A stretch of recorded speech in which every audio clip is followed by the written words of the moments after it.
พามากินหมากหาดนะคะหมากหาดสุกแล้วค่ะคุณล่ะโน่นกองถีบอยู่สนุกมาเก็บกินซอยกะเคยกินอยู่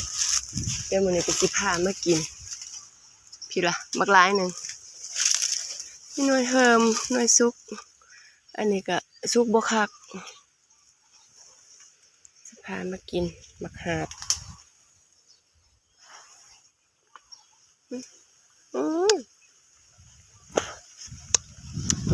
ส้ม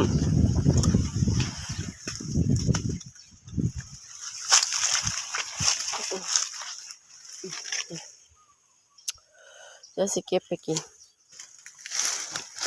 ส้มเปรี้ยวปาก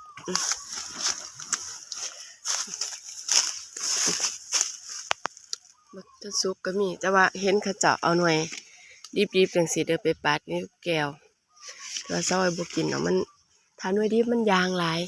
ต้องกินหน่วยเฮิมหรือว่าหน่วยสุกพุ่นค่ะจังสิบ่มียาง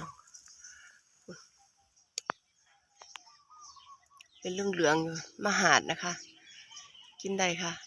รสชาติก็จะเปรี้ยวหวานนี่ล่ะเปรี้ยวหวานเยอะๆเลยนะคะมหาดเดี๋ยวสิพามาจองกินอีก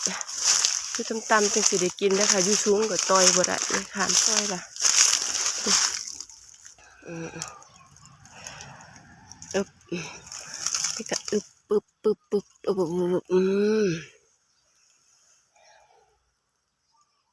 คือเป็นตะวันถึงวันนี้ชิมมันก่อน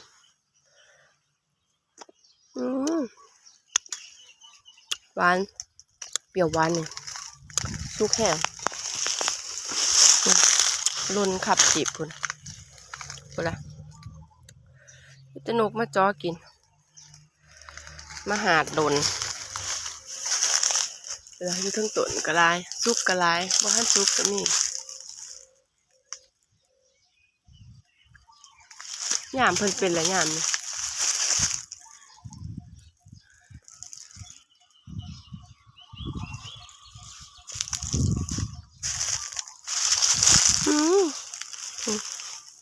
หน่วยเดียวกินกับบุเบิ้ล